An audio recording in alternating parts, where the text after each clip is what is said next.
Hello everybody, we are back. Only this time I thought I would change it up a bit.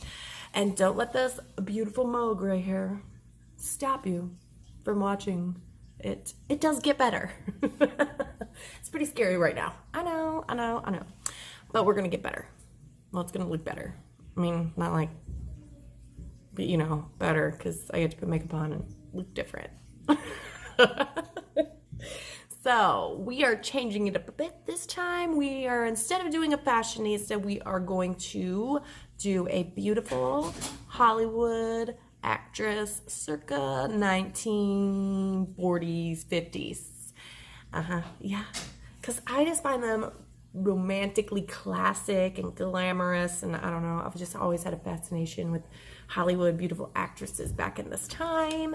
I love to watch all the old movies. I don't know if it's the black and white or what it is, but it just has always piqued my interest, and they just seem like, don't they seem timeless and just beautiful?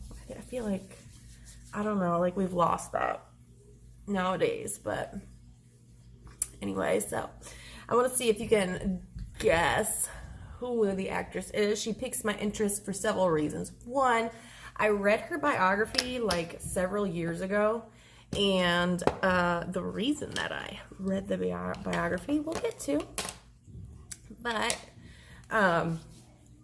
she was known for her stunning looks. She is from right here in North Carolina. What? She is born December 24th, 1922. So I thought that was fitting since Christmas is coming up. So we did a little, she was a Christmas Eve baby. So we're going to do a little bit on that. Most importantly, my daughter is named after her. Can you guess who she is? Hence, the name of my company is named after my daughters, if that helps. Maybe, maybe not. I don't know. So, we are going to talk about, if you haven't guessed it already, Ava Gardner. Classic, gorgeous beauty. And I was correct. Born December 24th, 1920. December 24th. 1922, you guys. That is the correct year she was born. In Grabtown, North Carolina. How interesting. I think it's so interesting that she was born her. So that's her.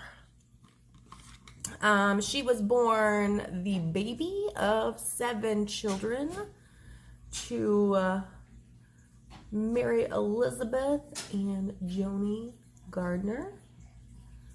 Now, they owned a small farm in North Carolina, and they had a cotton gin, and they were sharecroppers, and then they ran into some tragedy, and their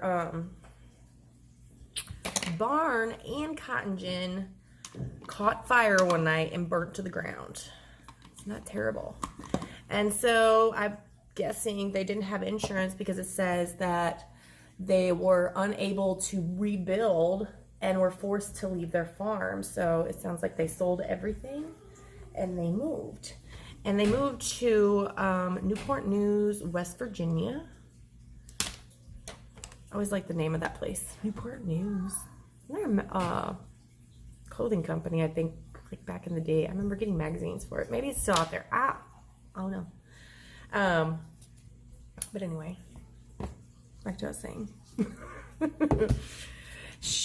Her parents moved there. Her dad, I mean, they were poor. They sold off what they had. I mean, apparently, they just lost everything, and they have 7 kids. What do you do? I don't know. And so they move, and her dad gets a job sharecropping with other farmers, and her mom gets a job at a boarding house. So she runs a boarding house for teachers, I guess. So I guess the teachers would travel. I don't know. She ran the boarding house. She runs several boarding houses. So this must have been a thing back in this time period. I didn't think. So as if this isn't bad enough, right?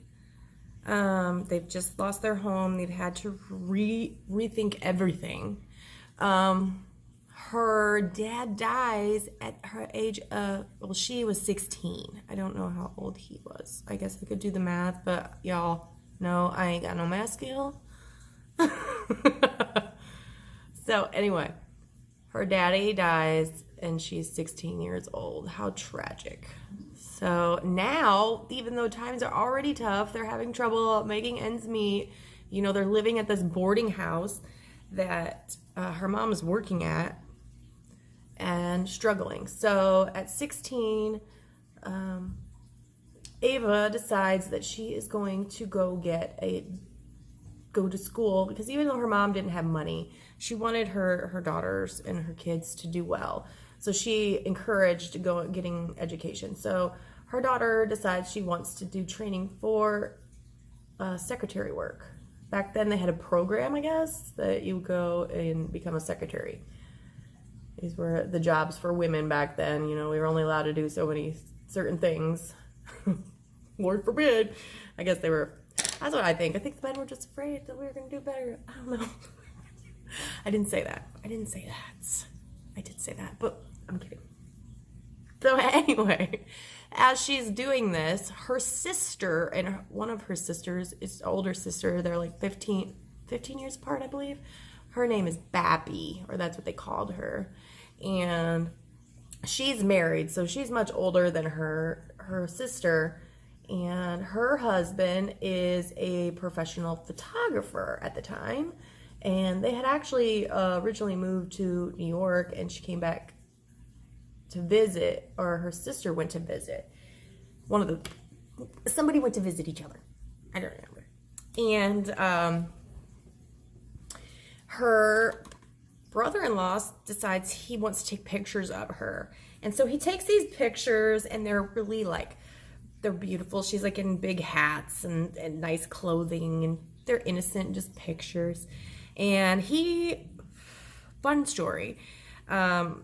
He posts this, I guess he owned like a photography store or whatever.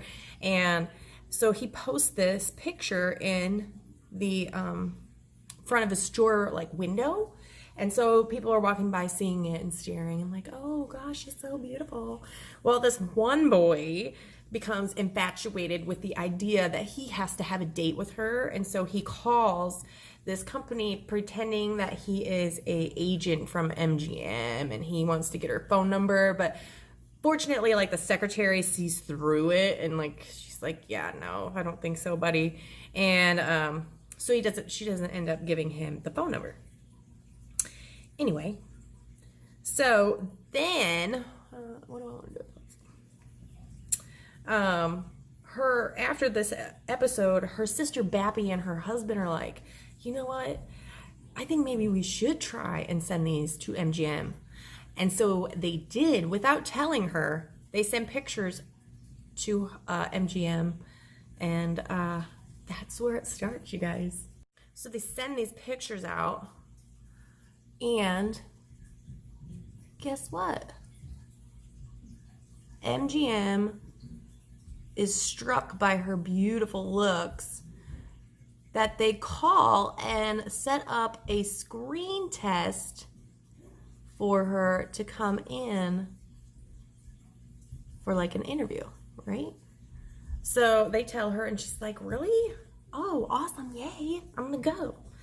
I mean, that's pretty exciting. So anyway, Ava's mom doesn't want her going. Not that she didn't want her to go, she just didn't want her traveling alone. And like any mother should, she was worried about her. That's how it should be. So her sister Bappy agrees to go with her and like chaperone her, because she's only 19 at the time. And so they head off to Hollywood, y'all. And she goes to the screen test. Now, you know, Hollywood, everything's gonna get perfect.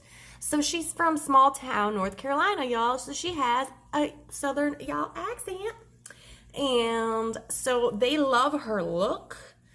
and she's just beautiful, and they think that they can use her, but they are not too crazy about the Southern accent. So they sign her on contract, and I think they signed her on, it was $50 a week, yeah, for 7 years. To me, that sounds crazy. I mean, back then, I guess it was money. But yeah, a 7-year contract for $50 a week. A week. Okay. I mean, I don't know what the inflation has been since 1940, 41. Yeah, 41. She went out there in 1941. But to me, it sounds crazy nowadays. You're like, say what? $50 a week? What am I gonna do with $50 a week? But apparently, I mean, this was enough for her because she takes the offer and she signs on. But from 1941 until 1957, she is only given small, minor roles, and they don't let her talk a lot. Yeah, because of the Southern accent that they apparently have a problem with. Why? I don't know. I think Southern accents are adorable. And apparently not in Hollywood. That's Hollywood for you. I don't know if this is true of everything, but then I was like thinking of other people I know, like in Hollywood, and that have Southern accents, and they do make them not sound Southern in movies and other things. So anyway, she was given like speech lessons for this to try to overcome it. And so that's why she did not have her breaking out role came in 1957 in the movie The Killers. And she was the femme fatale in this Kitty, I don't remember her name, Kitty something. So she stars in several movies after this and is actually nominated for an Academy Award. So another thing that stopped her from getting really great roles at first is she battled, she had a very introverted personality to start with. She was shy and just wasn't comfortable in front of the camera, which I understand. Like, it takes so much for me to get on here. I think if I had it's one thing if I have to do this, and I still, like, when I do my Facebook lives for our store, like, I have to like pump myself up before we even start, because it's so hard for me. I'm not a public speaker, as you can tell, but I'm not comfortable doing it. If it was a live audience, like if I could actually see you guys, no. That would not be happening. I could not do it. I'm just terrified. Like, I remember giving public speaking classes in school, and I remember like feeling like just heat building. I turned like the color of a tomato, forgot my lines, forgot what I was saying. I'm holding index cards and I can't even figure out like where I'm supposed to be. Like, it was horrifying. It was a horrifying event. I didn't enjoy it. I don't want to go back to that. So I understand. But anyway, so this stopped her really from doing things. So she started drinking before she would have to film to get over the jitters. Now, this is the start to something, and it's not just this, it's also who she dates. And the other part, the reason I like am infatuated, not infatuated, but like totally interested in her, was her love life. She had all of these famous men in Hollywood after her, right? So it was like really interesting to hear all the stories about them. So apparently her little drinking, I hate saying this, but she is very vocal about it in her interview that she does. Interview. I don't know where that came from. In an interview that she does about it, stating that it starts off innocently and she ends up like becoming quite the professional drinker, as she says, professional drinker. But apparently her little drinking tip works, or I don't know if you want to call it a tip, but It's working for her. She starts getting other roles. She lands roles in The Hucksters, Showboat. Y'all know Showboat? If not, you know, get you Netflix or, you know, Vudu or one of the movie channels and start looking up these old time movies, you guys. Get you a nice glass of wine, sit on the couch, get a fire. There's like seriously nothing better than watching an old time movie in front of a fire with a glass of wine. And it's just, I don't know. They made movies so different back then. So, yeah, try it out. So, the Showboat, Snows at Kilimanjaro, and Magambo. And she wins her first and only Academy Award with Magambo. So, yeah, so she's getting to be quite known. Oh, that's not the color I'm on. I forgot my cleaner. I'm gonna use a different brush. Anyway, so she's getting to be known and famous. She's getting to be famous, y'all. And so these men are like, they're noticing, you know, all these Hollywood hotties. So one of them that notices right away and becomes her first marriage is Mickey Rooney, which I'm sure you guys know, like from, what's that, Night of the Museum, he's in that. But he's like he's older now, you know? So he's not that much to look at. But apparently back in the day, he is like the cat's meow, and he is famous. He's one of the highest paid Hollywood actors at the time. He has been in a lot of movies by this time he meets her. And so it's just kind of like, ooh. The thing is that Ava is not really struck by him.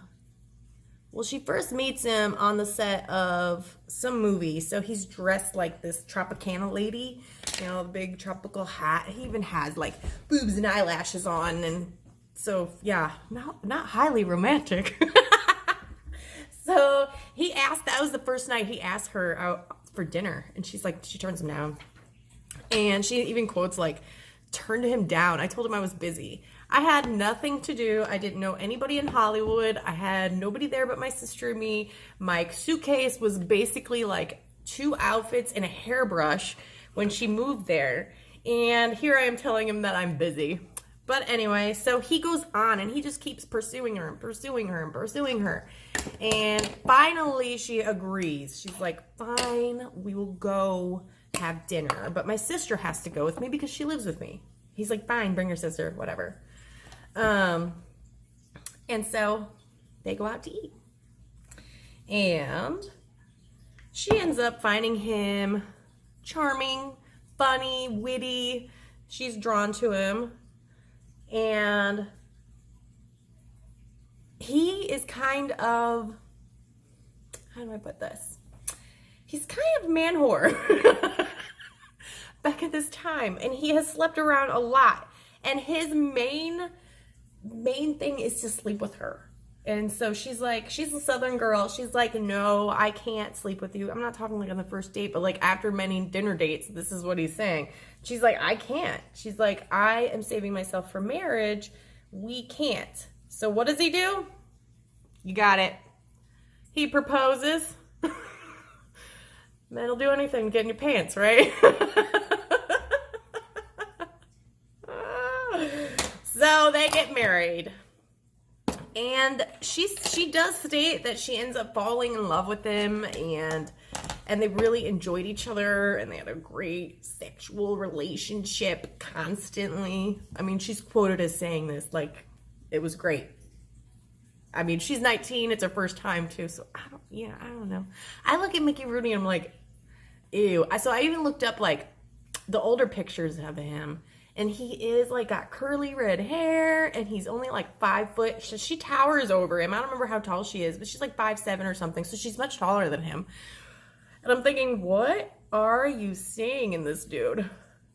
So anyway, but she does say that she does end up falling in love with him, but that she thinks that he begins to cheat on her, and that's the end of their relationship. Now, Mickey Rooney is quoted as saying he never did cheat on her, but then I read another story where, so apparently this is where she starts like learning to drink. So like Mickey was like totally into boxing. And so he would take her to all these boxing events, and she is quoted as saying she didn't like it because they were so brutal to each other. And she's like, you can really tell how far people will go for Hollywood stars because they would practically kill themselves in the ring to impress the Hollywood celebrities. And so she wasn't a fan, but then they would also like order drinks. They would go to the clubs afterwards. They would go out to dinner with friends. So she's like starting to pick up the party scene with him. And she says that she starts drinking with Mickey, and he really liked to drink, and he loved to gamble. And so that's when she starts her drinking habit, so say. So yeah, the drinking is leading to things unsavory, and they're arguing, and she's accusing him of cheating, and he's saying he doesn't. But one night, there's this is from her, like she went to have the, I don't remember his interview, but it's from vanityfair.com, and she says, oh, hey y'all, you want to spray brush cleaner on your face instead of setting spray? Yeah, this is what happens. I get like completely distracted. I'm sure it's fine. I'm sure like my face is just cleaner on that side. See, look, it even, maybe we should. Look at how glossy. Anyway, translucent powder. Gonna set this baby. So, one thing leads to another. They go out one night. He's wasted and higher than she's ever seen him. And he starts going off by he takes out this notebook and tells her of all the women and their names and what they were good at in bed in front of her. Like, how degrading. Not only that, he was like pushing it in front of her face. And now I don't know what brought on this argument. I don't know. But I just think that's so wrong. So anyway, needless to say, when he finally comes home, she kicks him out. Marriage is done. They've been married 1 year. That's as far as she makes it. And honestly, most of her marriages don't last very long. So right after this, she starts dating some band leader named Artie Shaw. I know nothing about Artie Shaw. I don't know him. Apparently, he was very intelligent and was some famous band leader in the background of like movies and stuff. I don't know. Like I said, I don't know much about him. She was swooned by him, and she was very much in love with him, she says. Although their marriage lasts a whole whopping 7 months. There's not much to be said there other than he was kind of mean to her. By her account, she said that he would like down her because of her education and let her know that she wasn't as smart as him, and actresses, or there was nothing to be proud of about being an actress. Guys, I'm breaking out down here, so I'm about to cover it up for you. So there's nothing to be said of an actress because all they're doing is acting. There's no skill involved in it, and you should be doing something else. She actually starts attending school to try to impress him and his friends because he hung out with intellectual friends. So there was that. I love this stuff. You guys, I will put all of the products I used in the description down below if you would like to use them also. So you know, so I'll put all the colors and shades and what it was and all that fun stuff. Anyway, then, so after this brief marriage, 7 months, big whoopee, comes the relationship that I was most interested in hearing about. Ooh, and boy, did she have a lot to say before she passed away. So, yes, so can you guess who the big, like infamous relationship is with? The one and only. I don't know what that was. Frank Sinatra. I bet they were like Brad and Aniston, you know. I bet they were like the hottest couple that ever happened back then. So it's kind of really sketchy in this. It is kind of not so much Brad and Jennifer, but kind of Brad and Angelina. That's how I feel about her. Angelina. You broke up my favorite couple, Angelina. Even though she's beautiful. She is beautiful. I think she's highly crazy. Whereas Aniston just seems like that sweet homie, like you want to be besties, girl next door. Yeah. So anyway, it's kind of like that. So, you know, Frank is well known. And he's married, you guys, when they meet. The first time they meet, she's married. So nothing happens. Then she meets him again after the divorce. But he has a wife with 2 kids and a just newborn baby. Yeah. See, that's a douchebag right there. But, you know, it's Frank Sinatra, so I don't know. It's a bad father husband move on his part. But he is absolutely in love with her. And he is actually quoted as saying, like the first time they met, when she is with Mickey Rooney, he says that if I had met you first, I would have married you. And then there's also another quote of him stated saying, this is before he's even met her, he just seen a picture of her and he said, I'm gonna marry that woman. So maybe it was met in the stars. I don't know. So they are seen out at dinner in 1950, I believe it was. And he's still married. Needless to say, wifey Pooh finds out. The thing is, she won't grant him a divorce for a while. She's upset. As she should be. So, but that doesn't stop them. They keep seeing each other.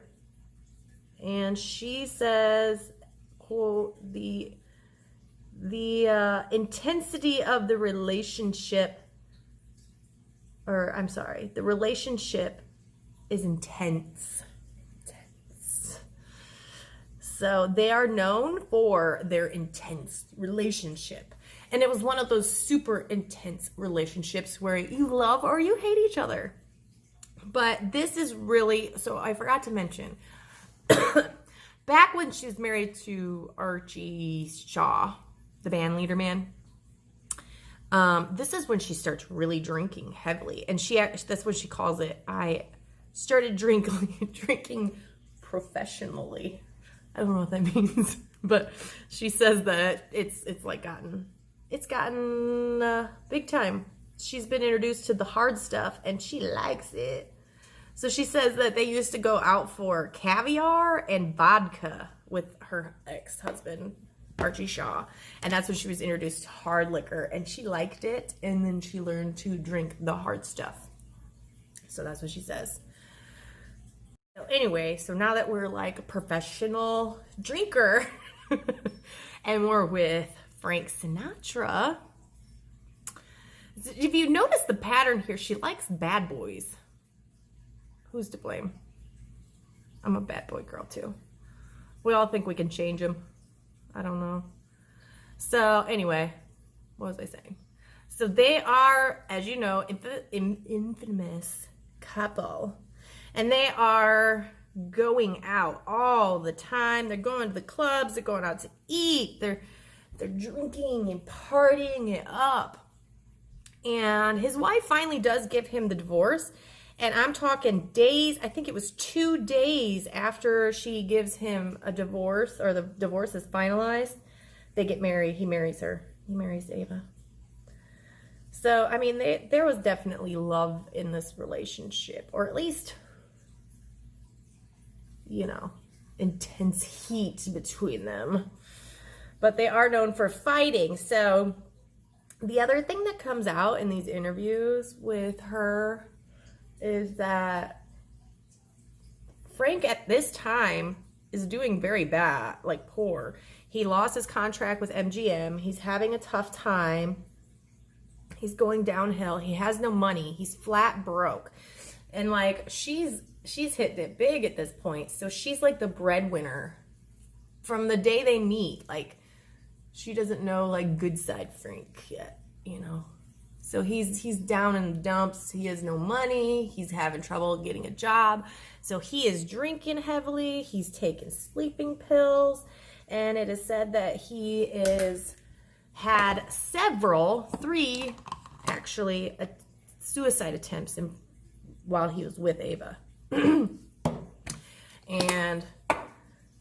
I was like, what? Frank Sinatra tried to kill himself? But then when you read these, it wasn't, not that any time it's okay. It's never okay. If someone says that they are feeling suicidal, you tell somebody, you help them, you find them help. That's a cry out for help. And that's what this sounded like. He was crying out for attention or help. Because he never did like succeed at it, but it was kind of more like an attention getter, although he does almost succeed at one point. The first one kind of makes me mad. So apparently, like, they had a fight after going out one night. They were drinking, and she refuses to sleep with him in his hotel room. Oh, Lord, I'm in a mess of that. And so he gets upset, and he's drinking, and he's high, and she hears a gunshot go off, and she starts running into his room like, oh my gosh, no. And she's all concerned about him. And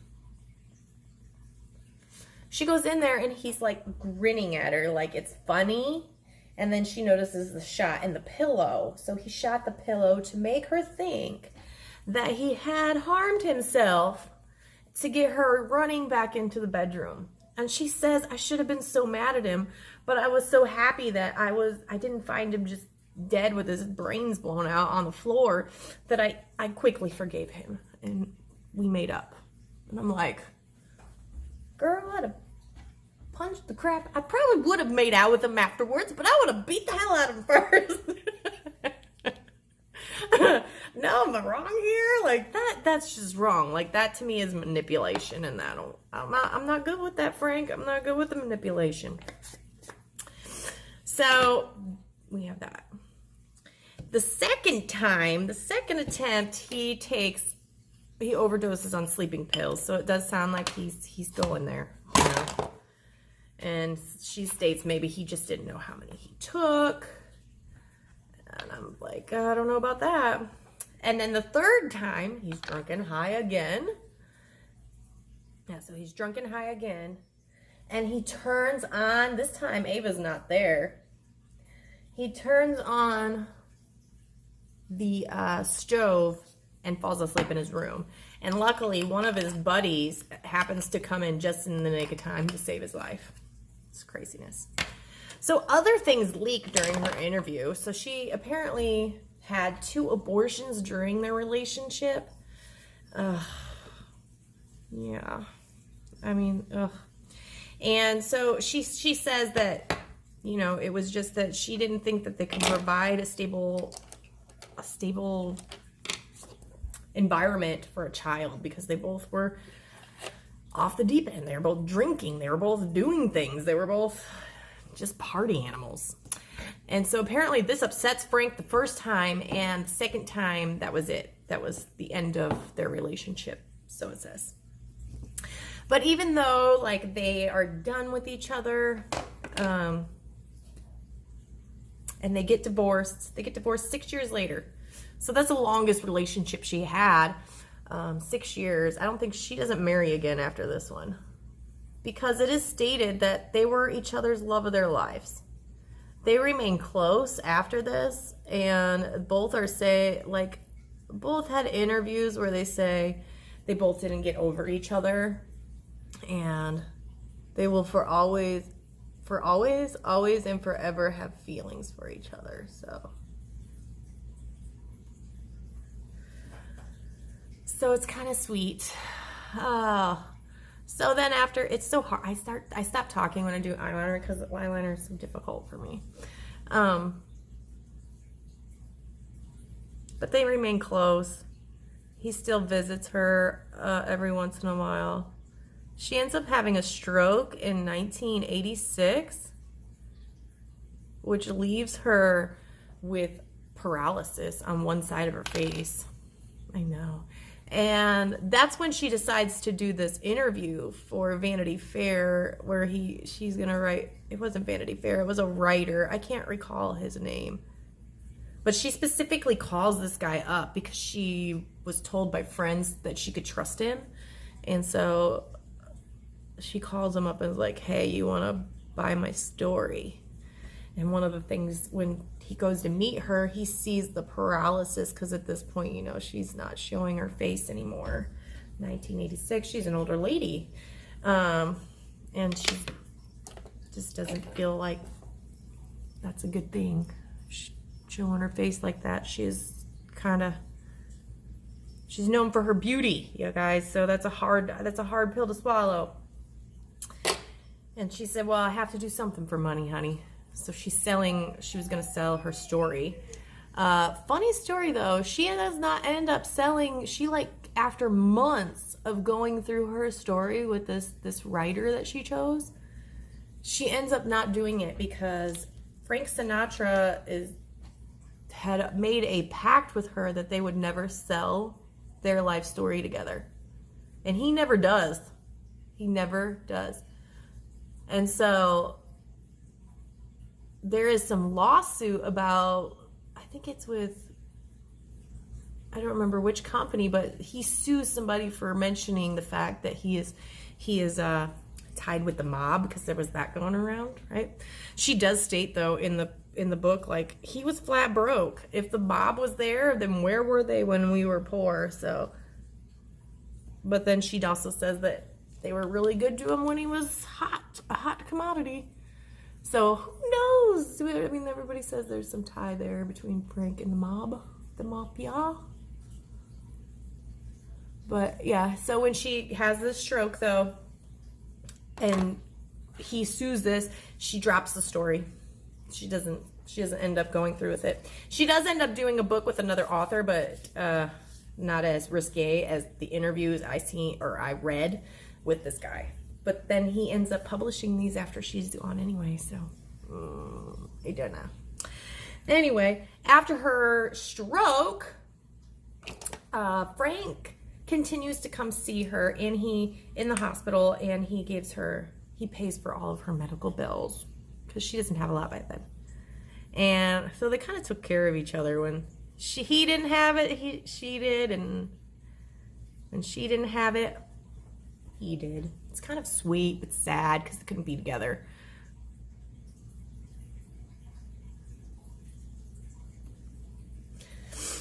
So she sadly ends up dying in, what year was it? 1990. Yeah, 1990, and I've heard she dies in London, England. But one story I read said that she had pneumonia, and the other one said she died from complications of emphysema. So I'm not sure. I know she was a smoker. So emphysema sounds probably right. So she probably had emphysema, got pneumonia, so it was probably all interlinked. But I always like to end with quotes, and we're not quite done. So I'm gonna show you the full unveil when I fix this lovely do, and we'll show you our outfit of the week. Her main quotes, the two that I like the most. I think the main reason any marriage, I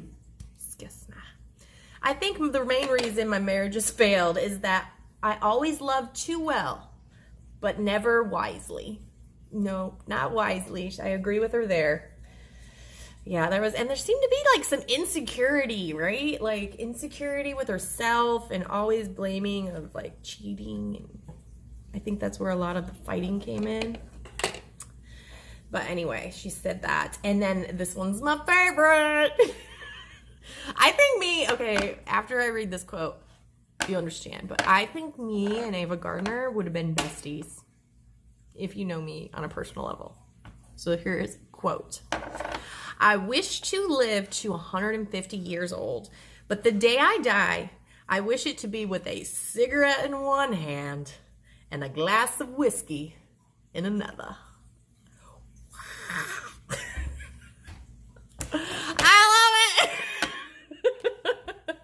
mean, mine probably would be a cigarette in one hand, a glass of red wine in the other. Although I do like whiskey. I really do. It's like the only hard liquor that I actually do enjoy. You know, sparingly, because hard liquor and me, we ain't friends.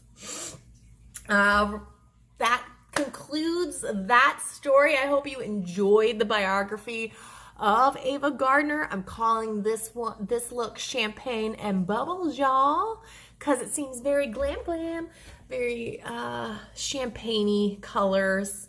I hope you enjoyed it all. Stay tuned. Don't leave yet. I'm going to show you my finalized look.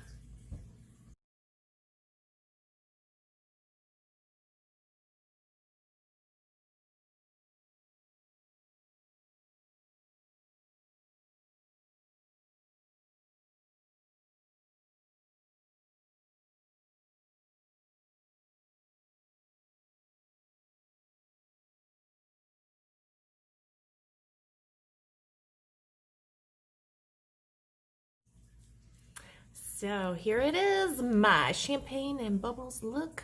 Got some hair. Can't find it. So here she is. Hope you enjoyed today's biography. Let me know if you have any questions. Make sure you guys share and like and subscribe so I can keep doing these fun little stories. I truly do enjoy them. And as always, my lady friends, make sure check out Avasophia&Co.com. That's AVASOPHIACO.com so you can get your look also. This is one of our newest sweaters, and I love her. If you like really big, baggy, like flowy sweaters for fall and winter, we got a bunch in stock. Make sure that you guys check those out. I'll put the link down below. I'll also put all of the product links down below. And thank you guys so much for watching. Live, love, and be fashionable, and shop Avasophia&Co.com. Thanks guys for watching.